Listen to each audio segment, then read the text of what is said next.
Good morning बच्चों। आज हम लोग एक्सरसाइज 2.2 करेंगे।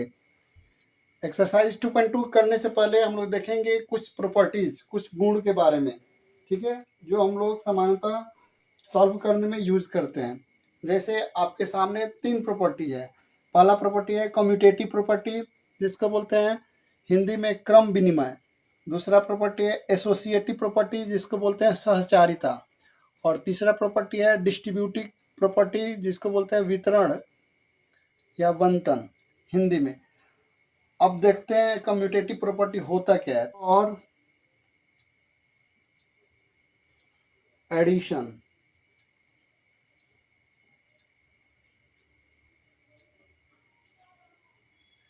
ये क्या होता है, आपको अगर a प्लस बी है, ये इक्वल होगा b प्लस ए। ठीक है, a प्लस बी बराबर होता है b प्लस ए के। कम्यूटेटिव प्रॉपर्टी, क्रम विनिमय का गुण। ठीक है, मतलब क्या कि आप जोड़ में जैसे तीन और ए का वैल्यू अगर 3 लेते हैं, बी का वैल्यू अगर 4 लेते हैं, तो ए प्लस बी इक्वल टू होगा, बराबर होगा 4 बी प्लस ए के, 4 प्लस 3 के। ठीक है, ये दोनों बराबर होगा। तो ये इसको बोलते हैं कम्यूटेटिव प्रॉपर्टी फॉर एडिशन। ठीक है, तो ये बराबर होगा। इसी तरह for commutative property for addition for multiplication क्या होता है, ए गुना बी बराबर होगा बी गुना ए के। ठीक है, मतलब कम्यूटेटिव प्रॉपर्टी जोड़ में और गुणा में लागू होता है। जैसे अगर हम लोग ए का वैल्यू 3 ले लिए और बी का वैल्यू 4 ले लिए, तो 3 गुने 4 करो या 4 गुने 3 करो, ये बराबर होगा। ठीक है, ये बराबर होता है। मतलब यही चीज अगर आप चले जाओ घटाव में या भाग में, घटाओगे, अगर मान लो कि 3 में से 4 घटा दिए और इधर 4 में से 3 घटा दिए, तो नहीं होगा। तो कम्यूटेटिव प्रॉपर्टी सिर्फ एडिशन में और मल्टीप्लिकेशन में वैलिड होता है, सब्सट्रैक्शन और डिवीजन में वैलिड नहीं होता है। ठीक है, तो ये आपको ध्यान में रखना है। कम्यूटेटिव प्रॉपर्टी का यूज करके हम लोग क्वेश्चन को बहुत ही आसानी वे में सॉल्व कर दे सकते हैं। दूसरा प्रॉपर्टी है एसोसिएटिव। एसोसिएटिव प्रॉपर्टी को हिंदी में सहचारिता बोलते हैं। ये भी एडिशन में होता है। और एसोसिएटिव प्रॉपर्टी फॉर एडिशन, ठीक है, एडिशन में क्या होगा, देखो a प्लस बी जोड़ C equal to a plus B जोड़ सी। मतलब क्या हुआ, 3 टर्म है ए बी और सी। तो ए और बी को पहले तुम जोड़ दो, जो जो योगफल आएगा उसमें सी को जोड़ दो। ये बराबर होता है, पहले बी सी को जोड़ दो और उसके जो योगफल आएगा उसमें ए को जोड़ो। मतलब कि आप यहाँ पे पहले किसी को भी जोड़ो, कोई अंतर नहीं पड़ेगा। ठीक है, लेकिन यही चीज सब्सट्रैक्शन में और डिवीजन में वैलिड नहीं है, इसीलिए ये इम्पोर्टेंट है। फॉर वैसे एसोसिएटिव प्रॉपर्टी फॉर एडिशन और फॉर मल्टीप्लिकेशन।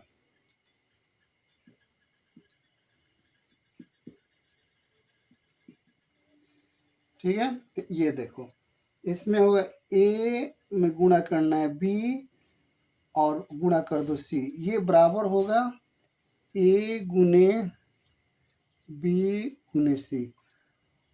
आप पहले ए को बी से गुणा कर दो, जो गुणनफल आएगा उसमें सी से गुणा कर दो, वो बराबर होता है। पहले बी और सी को गुणा कर लो और जो गुणनफल आएगा उसमें ए से गुणा कर लो। इसको बोलते हैं एसोसिएटिव प्रॉपर्टी। ठीक है, तो ये एसोसिएटिव प्रॉपर्टी फॉर मल्टीप्लिकेशन है। आई बात समझ में। यही प्रॉपर्टी घटाव में और भाग में वैलिड नहीं है, ये गुण वहां पे नहीं लेगा। तीसरा आते हैं डिस्ट्रीब्यूटिव प्रॉपर्टी। डिस्ट्रीब्यूटिव प्रॉपर्टी, तो डिस्ट्रीब्यूटिव प्रॉपर्टी फॉर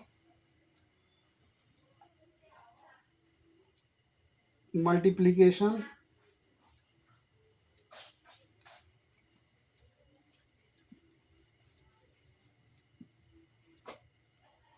ये है आपको, देखो ए गुना इधर होगा बी प्लस सी है, ठीक है।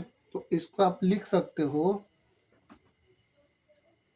ए गुना बी जोड़ ए गुना सी, ठीक है।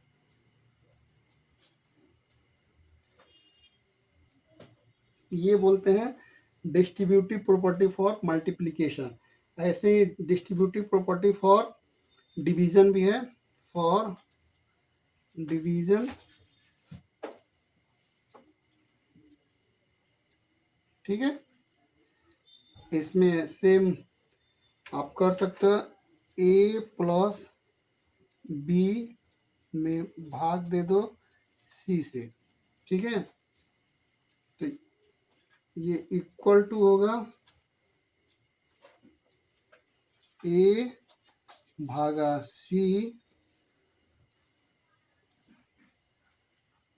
जोड़ बी भागा सी, ठीक है। ये हो गया आपको डिस्ट्रीब्यूटिव। बच्चों एक्सरसाइज में इन प्रॉपर्टी का यूज करके हम लोग सवालों को बहुत ही इजी वे में बनाएंगे, तो इसलिए इन सब प्रॉपर्टी को आपको ध्यान में रखना है। अब चलते हैं एक्सरसाइज की तरफ। चलो 1 में बोल रहा है उपर्युक्त क्रम में लगाकर योग ज्ञात कीजिए। ए में क्या कर रहा है 585। इसको तुम अगर ऐसे ही सॉल्व करोगे तो तुम्हें बहुत ही टाइम लगेगा और लेंदी पड़ेगा।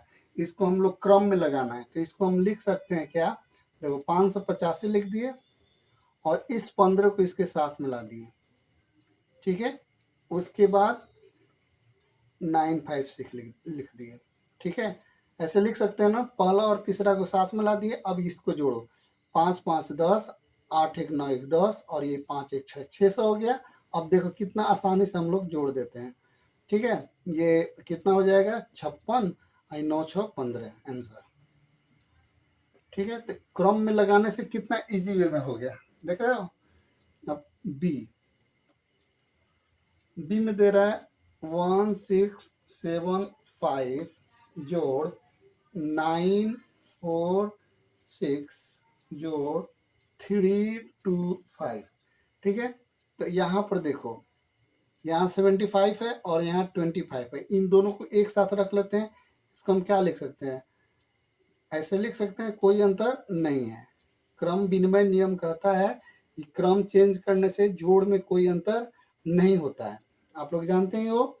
अब जोड़ो 5 5 10, 7 2 9 1 10, ये 6 3 9 1 10 और 1 1 2, ठीक है। और इसमें जोड़ना कितना आसानी से हम लोग सॉल्व कर रहे हैं, देख रहे हैं ना। इसको जोड़ोगे तो आ जाएगा 2 9 मतलब 2946, ठीक है। आ रहा है समझ। अब देखो एक का सी, इसमें देखो कह रहा है 65 जोड़ 75 जोड़ 35। अब देखो इसको हम क्या लिख सकते हैं, 65 और 35 को साथ मिला दो, ठीक है। इधर 75 को अलग रख दो, कोई अंतर नहीं है। ये हो गया 100, ठीक है। और ये हो गया 75, कितना आसानी से हो जा रहा है बच्चों, देखो तुम खुद ऑब्जर्व करो, ये आंसर हो गया, ठीक है। क्वेश्चन नंबर 2 उपयुक्त क्रम नियम लगाकर गुणनफल ज्ञात करो। मतलब आपको सिंपल गुणा नहीं करना है, आपको क्रम में पहले देखना है कि क्रम विनिमय नियम यूज करो, क्रम में लगाओ, फिर उसको गुणा करो, ठीक है। इसको हम ऐसे लिख सकते हैं, ये दूसरा का ए है, इसको आप ऐसे लिख सकते हो क्या 4 और 25 को साथ में ला दो, ठीक है, और इसको साइड में कर दो। ये हो गया गुणा का क्रम विनिमय नियम। कौन सा हो गया? गुणा का क्रम विनिमय नियम। अब 25 चौका ये क्या हो गया? 100 हो गया, और ये हो गया 1225। अब देखो कितना आसान हो गया, इसमें गुणा करोगे तो कितना हो गया? 1225, और ये 2 जीरो है, 2 जीरो, 100 से गुणा करना पता है ना, आंसर हो गया। ये हम लोग को फायदा है। बी कह रहा है 4 गुने 158 गुने 125, ठीक है। फिर 125 को हम ऐसे लिख सकते हैं, 4 गुने 125 एक साथ कर दो, और इसको अलग कर दो, थोड़ा सा बाद में कर दो, अलग क्या बाद में कर दो, ठीक है। अब इसको 4 से गुणा करना आसान है। 125 को 4 से गुणा करोगे तो कितना आएगा? 500 हो गया, और गुने 158। अब देखो आराम से गुणा, ठीक है। दूसरा सी देखो, 4 इंटू 85 इंटू 25, ये भी आसान है। 4, इसको हम क्या कर सकते हैं, 4 इंटू 25 साथ में रख दिए, उसके बाद कर दिए 85। अब ये क्या हो गया? 100 लिख सकते हो। देखो अब कितना हो गया? ये 8500 आंसर, ठीक है। कितना आसान है। अगर तुम्हें प्रॉपर्टी आता है तो फिर बनाना बहुत ही आसान है। दूसरा का डी, दूसरा डी दो, 8 इंटू 29 इंटू 125, तो इसको हम क्या लिख सकते हैं? 8 और 125 साथ में गुणा कर दो, उसके बाद 29 को लेकर चलेगा, तो इसको आप लिख सकते हो 8 में 125 से गुणा करोगे तो ये आएगा 1000, ठीक है, गुने 29। इसको क्या लिख दो? 29, और इस पर 3 जीरो, ठीक है। कितना आसानी से हम लोग कर ले रहे हैं ये प्रॉपर्टी का यूज करके। क्वेश्चन नंबर 3, निम्नलिखित में से प्रत्येक का मान वितरण नियम द्वारा ज्ञात करें, ठीक है। वितरण नियम से मान ज्ञात करना। 185 गुने 5 जोड़ 185 गुने 25, ठीक है। वितरण नियम में क्या कहता है?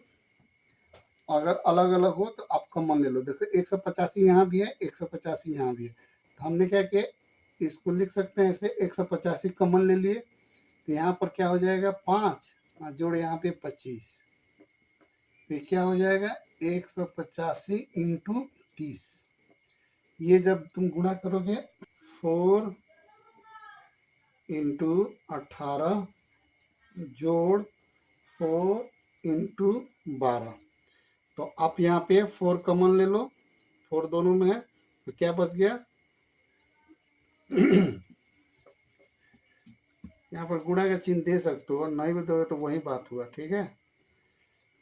4 कॉमन ले रहे हैं, गुने 18 जोड़ 12, तो 18 और 12 कितना होता है? 30 होता है, तो 4 गुने 30, ये कितना हो गया? 120, ठीक है। तीसरा का सी, क्या कर रहा? तीसरा का सी में 54279 इंटू 92 जोड़ 8 इंटू 54279, ठीक है। ये दोनों में कॉमन है, तो 54, इसको आप लिख सकते हो 54,279 कॉमन ले लो। यहाँ पर कितना हो जा रहा है? 92 जोड़ 8, ये 100 हो गया, तो आसानी से आप गुणा कर ले। कितना आसानी से हो गया? 9 और गुने 100, तो आप लिख दो 54,279,0, ये आंसर हो गया। ठीक है, क्या दिया है 12 इंटू 8 जोड़ 12 इंटू 2, ये दिया हुआ है। यहाँ देखो 12 कॉमन है तो 12 कॉमन ले लिए, अंदर क्या बच जाएगा 8 जोड़ 2, ठीक है। तो 8 2 कितना होता है 10, तो ये कितना हो गया 120 आंसर, ठीक है। आ रहा है समझ। अब चलते हैं क्वेश्चन नंबर 4।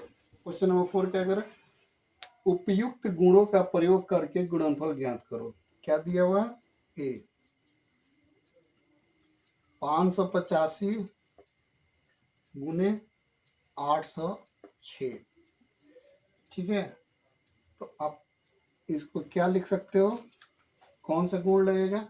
अब देखो इसको हम क्या कर रहे हैं 585 लिख दिए, ठीक है। और ये 806 को 8 से जोड़ 6 लिख दिए, कोई दिक्कत, कोई दिक्कत नहीं है।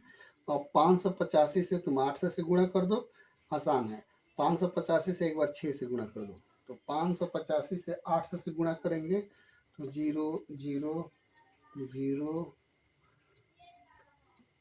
46, जोड़ अब 6 से गुणा करो, ये हो जाएगा 0 1 5 3, ठीक है। दोनों को जोड़ दो, ये आंसर हो गया, ठीक है। बी, ये देखो 2008 गुने 185, ठीक है। तो यहाँ पर क्या करोगे, इसको हम लिख सकते हैं ऐसे 185 लिख दिए गुने 2000 जोड़ 8, तब 185 में तुम गुणा कर दो 2000 से, जो 185 गुने 8, ये जब गुणा करो तो कितना आएगा,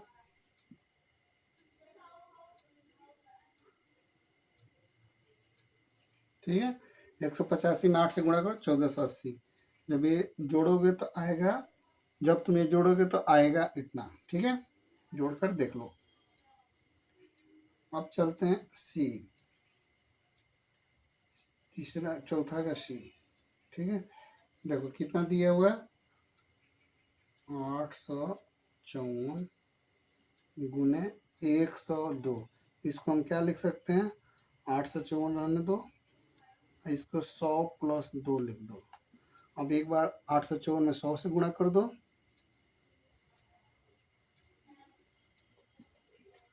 जोड़ 854 गुने 2, ठीक है। तो आप कितना आप पाओगे, जब ये जोड़ोगे तो ये हो गया 854 00 जोड़, इसको जोड़ोगे तो ये हो गया 1708, दोनों जोड़ोगे तो आ जाएगा 87,108, ठीक है। डी 258 गुने 1008, इसको हम क्या लिख सकते हैं, लिख दो 258 गुने 1000, जो गुणा का चिन्ह ब्रैकेट का मतलब ही गुणा होता है, गुणा का चिन्ह दो या ना दो कोई अंतर नहीं है। तो ये होगा 258 में ये 3 0 आ गया, जो आप 258 में 8 से गुणा कर दो तो आ जाएगा 2064, दोनों को जोड़ दो आ जाएगा 26,00,64। मिलान कीजिए, मिलान करना है तो यहाँ पर जो फर्स्ट ऑप्शन है, जब मिलान करोगे तो कह रहा है ये कौन सा नियम है, तो ये जोड़ का क्रम विनिमेयता है, जोड़ का क्रम विनिमेयता, ठीक है। जो दूसरा है ये है गुणन की क्रम विनिमेयता, तो ये कौन ऑप्शन हो जाएगा, एक में है गुणन की क्रम विनिमयता।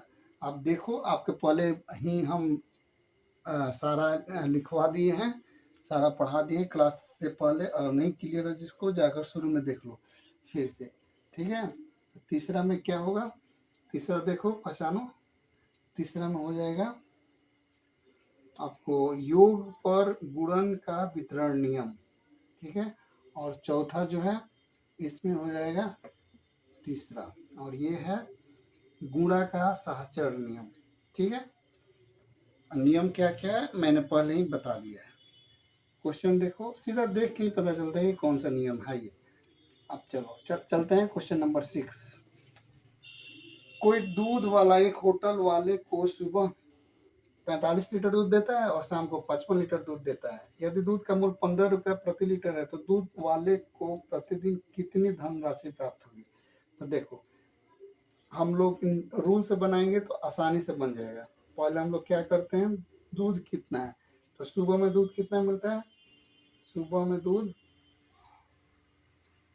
45 लीटर, ठीक है, लीटर, और शाम को दूध कितना देता है 55 लीटर। तो दोनों को पहले जोड़ देते हैं, ठीक है, और उसका मूल्य क्या है 15 रुपया प्रति लीटर। हम लोगों को 15 रुपया प्रति लीटर मूल्य है, प्रति लीटर ये मूल्य है। इसी को सॉल्व कर देंगे आंसर आ जाएगा। जोड़ दो, 5 5 10 के 0 और 4 5 9 1 10, इतना लीटर 100 लीटर दूध आ गया, ठीक है। और 15 रुपया प्रति लीटर उसका मूल्य है, ठीक है। तो इसमें जोड़ोगे तो आ जा रहा है 1500 रुपया प्रति लीटर। लीटर कट गया, देखो 1500 यहाँ लीटर ऊपर में था और यहाँ प्रति लीटर मतलब नीचे में है, बटा में लीटर है, तो दोनों लीटर लीटर कट जाएगा तो 1500 रुपया आंसर हो जाएगा, ठीक है।